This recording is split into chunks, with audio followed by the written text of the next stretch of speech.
part two. Sorry about that. Very strange. That never normally happens. So my Wi-Fi cut out.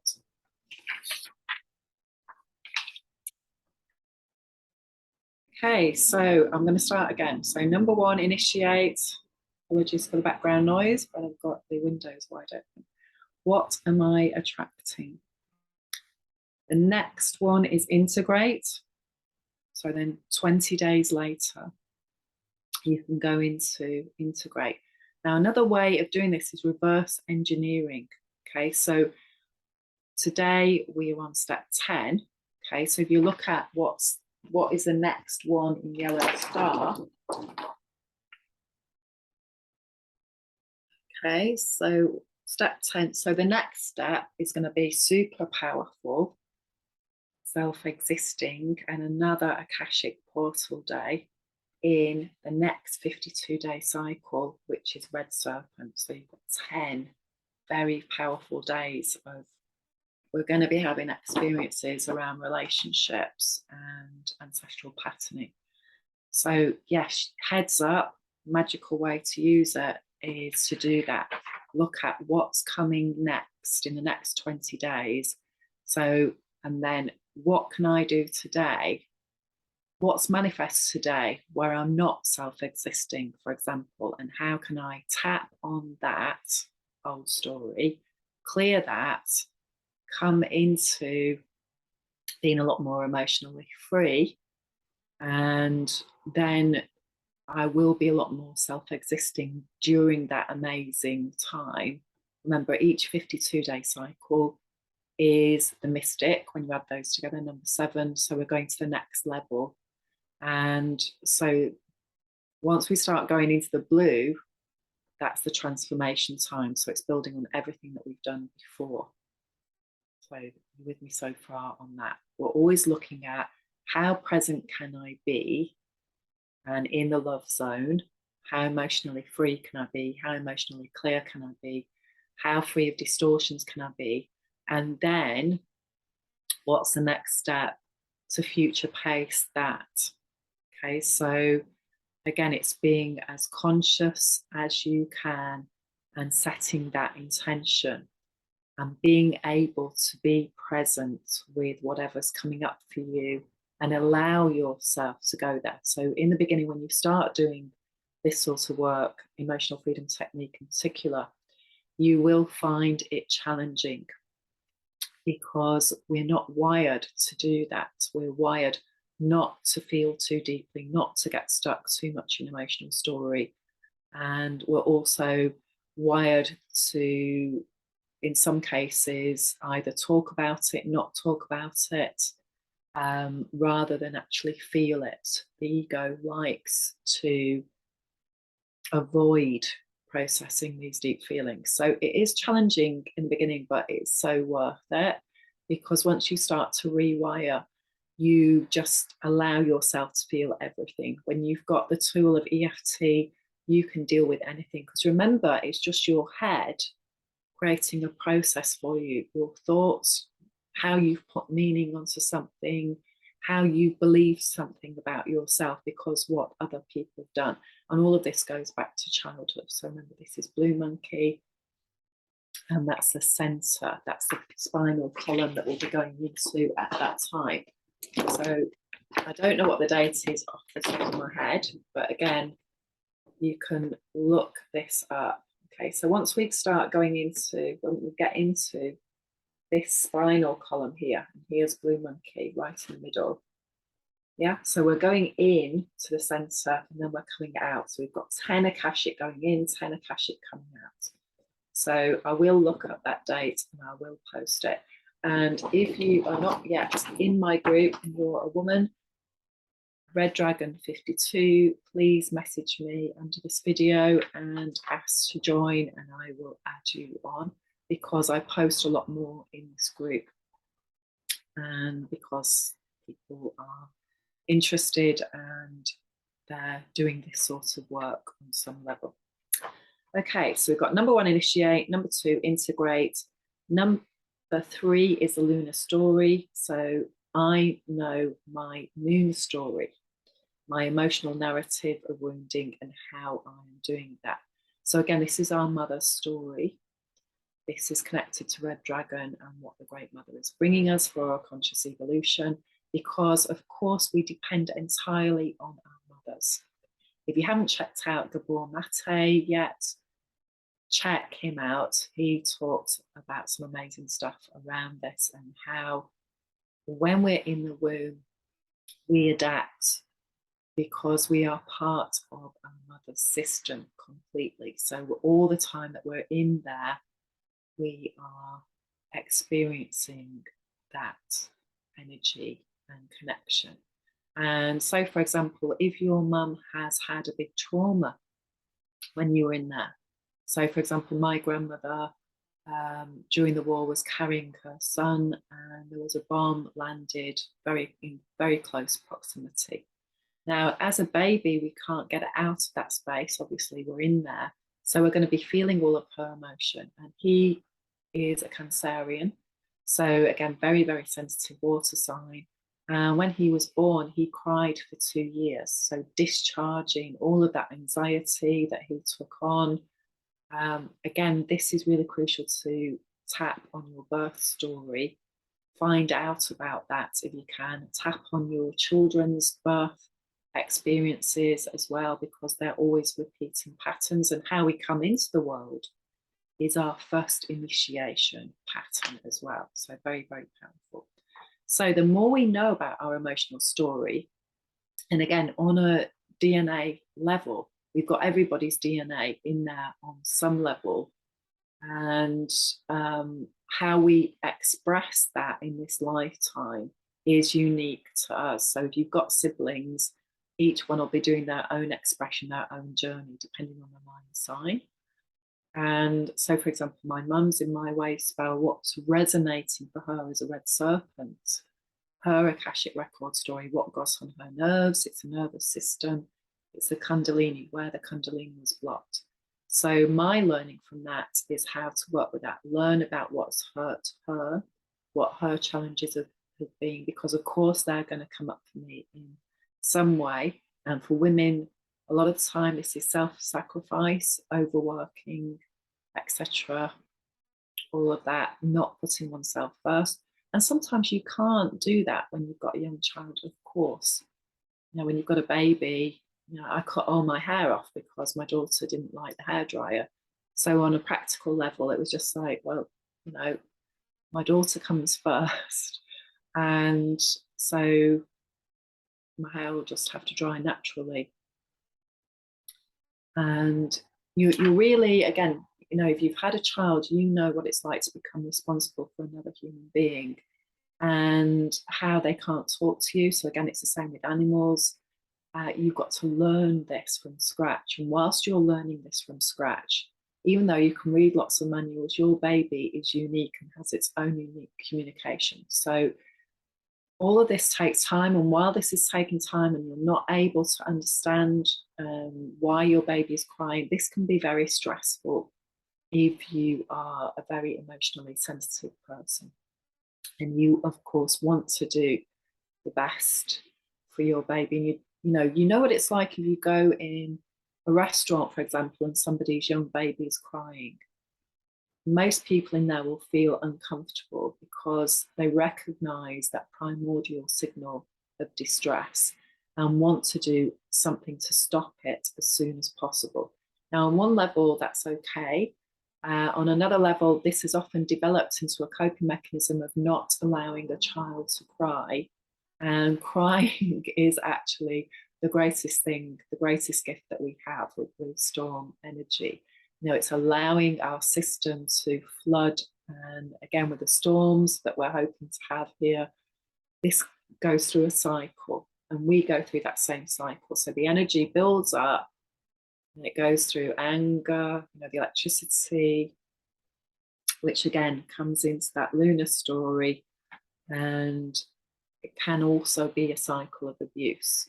If you're in a relationship where people can't communicate, where they're not comfortable with their emotions, they will often go through the cycle and try and discharge that energy through you as a lightning rod. So again, it's stopping that cycle from happening and becoming emotional free and clear and stepping aside and saying, this is your story and you need to learn how to sort it out for yourself instead of trying to tag me in. So the next sequence is number 9, solar, to go to the next level. And so again, if you look at these numbers, so 1, 2, 3,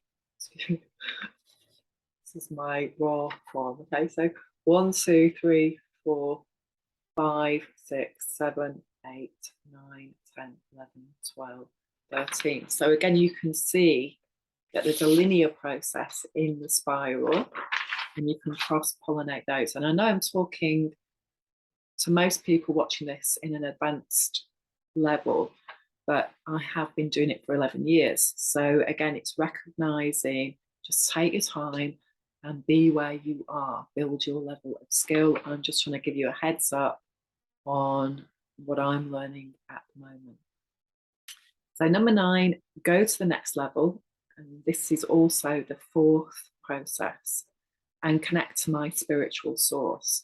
So remember, we're teaching ourselves with this. We're learning who we are. So using NLP terms, we're creating a manual for ourselves about our map of the world, how we've created that map, and knowing that the map is not the territory, it's just a personal perspective. And some of those maps are way off base, though. And you also know that when you get into an argument with somebody else, it's a map clash. Okay, so they've got their way of seeing perception as well. And what we're trying to do is to come into allowing other people to be where they are, unless it's harmful to us, of course, where we can walk away, try and communicate or walk away. And also we're trying to get to the truth, the source, free of all of these stories that we've made up. And of course, these are our ancestor stories as well. So the next step is alchemy, number 3. Change my woundology belief system. Then we've got number 10, the manifestation. What is manifest? So again, that's 1, 2, 3, 4, 5. That's the 6th system. What is manifest? So you're then seeing what is manifest and coming into the rhythm of this process. Then the next step is to become self-existing. So I become free of my ancestral wounding and codependency patterns. And again, be gentle with yourself, because this is tough. The amygdala, the emotional mind, wants us to be happy. It doesn't care if that's healthy or not. It does not have that complexity. It's not rational, it's not logical. So again, the more that we remember that, yes, we may be drawn to eating foods that are very unhealthy, snacky foods. One of my times is when I'm watching TV in the evening. That's been wired in since childhood. That's been reinforced every time I went to the movies and bought food to snack through. And this is how powerful this programming is. So, when you're watching TV or you're watching something at the movies, you're being shown all these adverts to code you in to, this is what I do. This is the ritual that I do when I watch something. And so the more you tap on that, and the more you can clear yourself of it. And it's taken yourself through stages. So you can use tapping very much for emotional eating. It's very powerful because you can give yourself an instant high with sugar. And this is one of the last things to go as you go through addictions. So obviously, again, if you're having a tough time, if you're stressed out because of things happening in your family, your work, I mean, who isn't experiencing stress at the moment because of what's happening on planet Earth? The more you tap, the more that you can release this and find healthy ways to deal with it. So sitting out in nature. Great tip that I've been using this week that I learned from my mum is just get a bowl of cool water and put your feet in it. Put Epsom salts in it. put aromatherapy oils in it. Sit in your garden in the shade with your feet, and within minutes, you'll get a shift. You can also reverse this in winter. You can put them in warm water as well.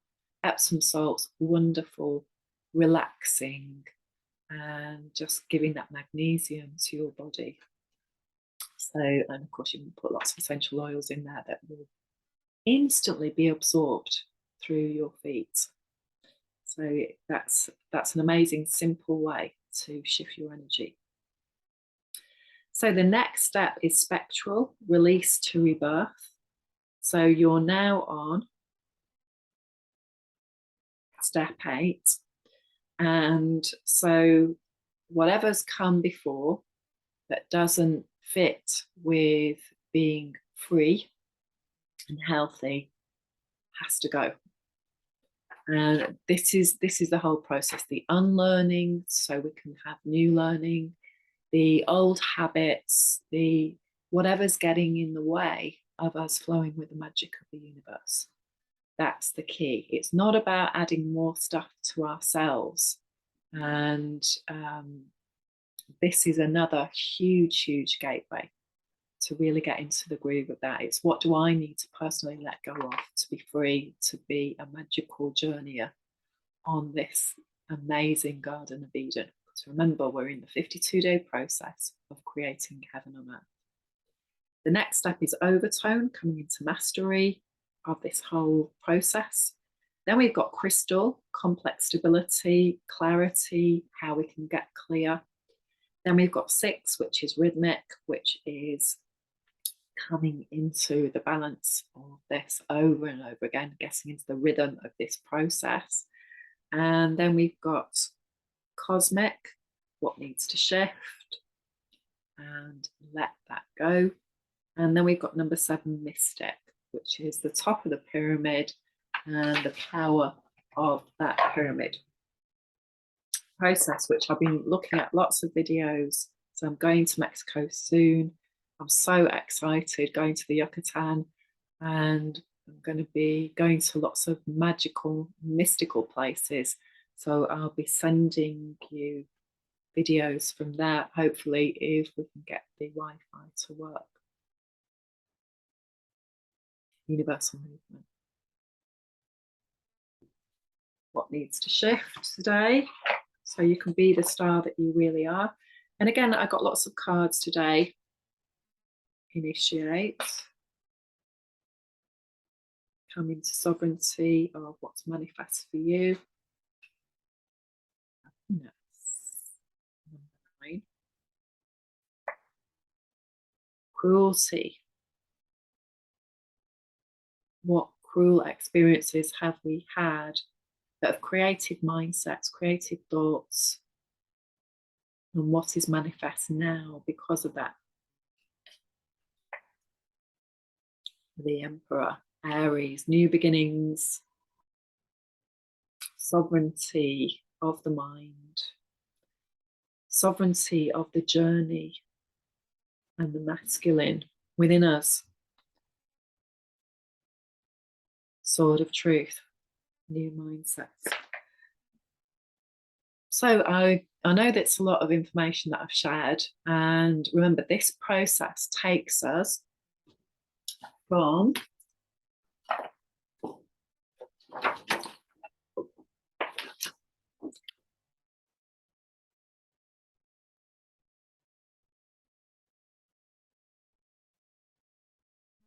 Blue Storm down here, number 19, Mastery Code, Pluto. It's all about our health story and what needs to shift. And it ends up here. Okay, so this is Blue Monkey. What needs to shift with the childhood story, Venus. How are we loving ourselves?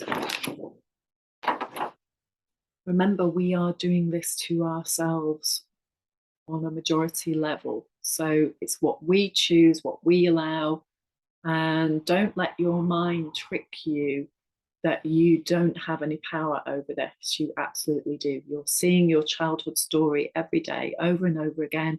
You're seeing it manifest on the world massively now. So take radical responsibility for all of this that's happening, free of blame. Just bring that back to yourself and look at, how did I create my part in this? And how can I start to really shift this energy within myself now? How can I become empowered, strong? And remember, this is a 13-year cycle of Ixchel. I'm going to be going to some sacred sites there to tune into that energy of empowerment, magic, fertility, death, and rebirth. And wishing you lots of love today. Hope you have an amazing day and see you soon. Bye for now.